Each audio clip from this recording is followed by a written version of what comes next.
Ayan, what is up mga kapitbahay? No, welcome back na naman dito sa channel natin. Okay, so for today's video mga kapitbahay, ang pag-uusapan natin is about dito sa IT level. Okay, so meron kasing isang subscriber tayo nagtatanong, isa siyang baguhan na IT at saka kakagraduate lang. Okay, so ang ganito, ang tanong po niya sa akin is, paano mo nga ba daw malaman or paano mo malaman sa sarili mo kung kailangan mo na mag-label up sa pagiging IT.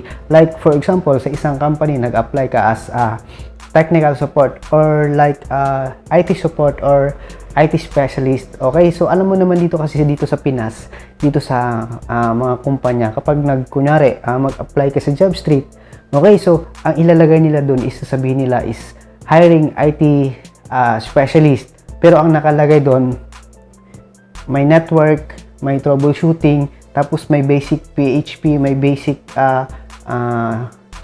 basic coding. Okay, so tapos yung sahod lang intermediate, pang starting lang. So lugi ka, 'di ba? Kaya medyo mahirap mag-apply ng IT dito sa Pilipinas. Kaya yung mga magagaling na IT is napupunta talaga sa ibang bansa kasi sa ibang bansa kasi asinsado yung mga IT.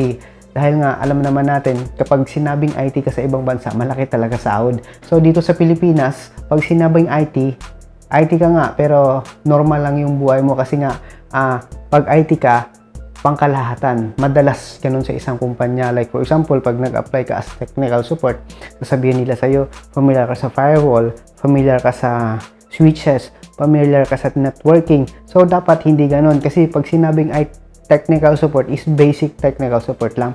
Hindi kagaya sa ibang bansa or sa ibang company na, hindi naman lahat ng company dito sa Pinas, pero mostly yung mga maliliit na company lang like SME. Pero pag mga company enterprise talaga, ganun talaga yung patakaran sa IT. Every person sa IT may sarili-sariling toka. Like for example, pag ako apply ako sa isang company, ako is a domain controller manager like Windows system administrator, mga ganun, or network administrator, may mga ganun. Pero sa ibang kumpanya kasi mga nagtitipid, nila lahat na pero maliit sahod. Okay, so kung nakarelate kayo, comment down below. Okay, so ang katanungan ng isa nating kapitbahay is nagtatanong po siya sa akin. Ito dire-diretso na to, wala na intro, no? Nagtatanong po siya sa akin, kailan ba daw niya malalaman or paano mo masabi na kailangan mo na mag-label up or mag-upgrade sa pagiging IT mo. Okay? So, ganito po kasi yun mga kapitbahay. Okay? So, disclaimer po mga kapitbahay, no? Ito, hindi to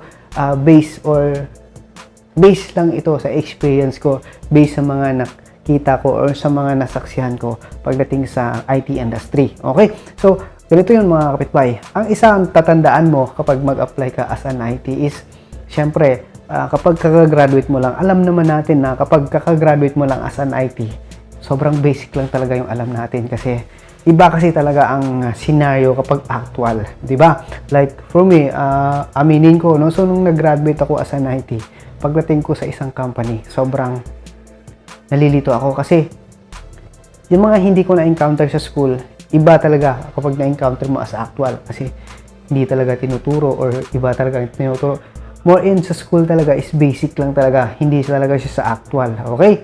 So, kapag sinabi nila na graduate ka ng mga matataas na school, medyo, eto disclaimer, no? Kapag sinabing graduate ka sa matataas na school, hindi ibig sabihin mataas yung school mo, ibig sabihin magaling ka na. Hindi totoo yun.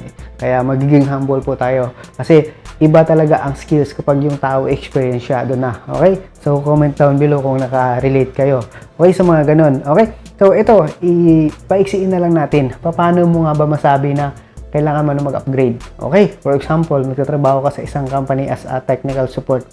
Kapag, like for example, everyday kapag pumapasok ka, basic, yung mga ginagawa mo is syempre sa unang pasok mo, syempre, matcha-challenge ka. Like for example, unang pasok mo sa isang company, syempre, hindi lahat ng features ng Windows or ng Mac or any kind of OS, hindi mo kabisado talaga. Hindi ka familiar. Kasi nga, kung hindi ka naman Microsoft certified or nag-training ng mga ganito, medyo mahirapan ka talaga, mangangapa ka talaga. Okay? So, paano mo malaman na kapag as an IT support, kailangan mo na mag-upgrade as a network engineer or assistant network engineer or assistant, basta depende sa field mo kung saan sa IT.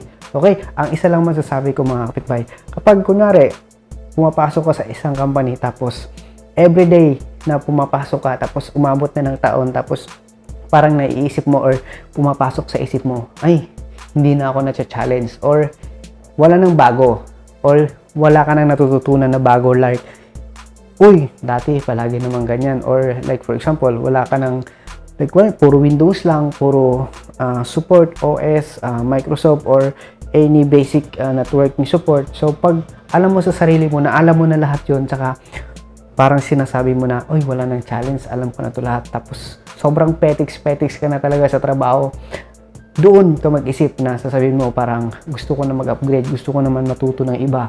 So, yun lang ang diskarte mga kapitbahay, napaka-basic lang na diskarte. Paano mo malaman kung kailangan mo na talaga mag-upgrade? Kasi, ang IT, pagdating po sa IT is, alam naman natin na napakalawak talaga ng IT industry. So, like for example, ito yung IT industry. So, para sa akin, no, sa tagal ko nang nagtatrabaho as an IT, sa taas ng information, parang dito pala yung alam ko. Napakataas talaga, or napakalawak ng IT. Kaya, pag sinabi tayong IT, medyo wag tayo masyadong magyabang kasi mayroon pa talagang mga ibang IT na mas magaling pa sa atin.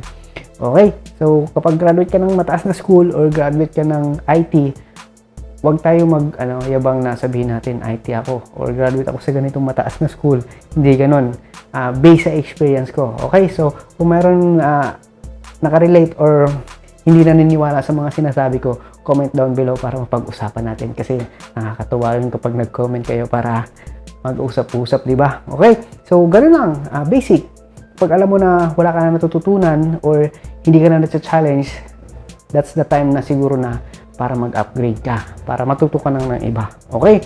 Pero kunyari, senior ka na, tapos petiks ka na talaga kasi siyempre almost alam mo na lahat pagdating sa mga basic, sa network, sa mga system, yun yung masarap. Okay? So, meron pa kasi akong isang iba-vlog kasi meron din nag-comment dun sa YouTube ko. Ang katanungan po niya is, yung next vlog natin, isang katanungan po niya is, masakit ba daw talaga sa ulo ang pagiging IT or mahirap ba ang pagiging IT?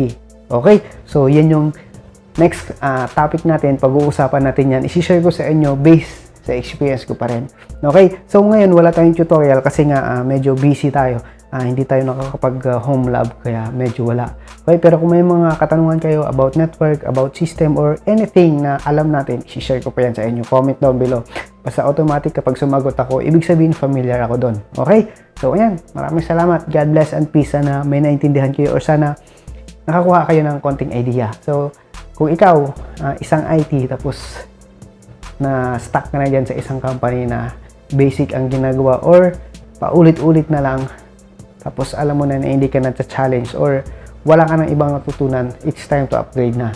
Hanap ng iba or kung goods ka na for your futures or dahil may binubuhay ka, sige stay ka lang. Pero kung gusto mo talagang matuto or tumaas yung skills mo, kailangan mag-upgrade. Okay? So maraming salamat. God bless. Peace and I love you all. Thank you so much for support sa aking YouTube channel. Medyo dumadamay na tayo, nagiging tumataas na. Kaya kung mga gusto mo ng mga ganitong video, please don't forget to hit that subscribe, like, and share para masaya. Okay?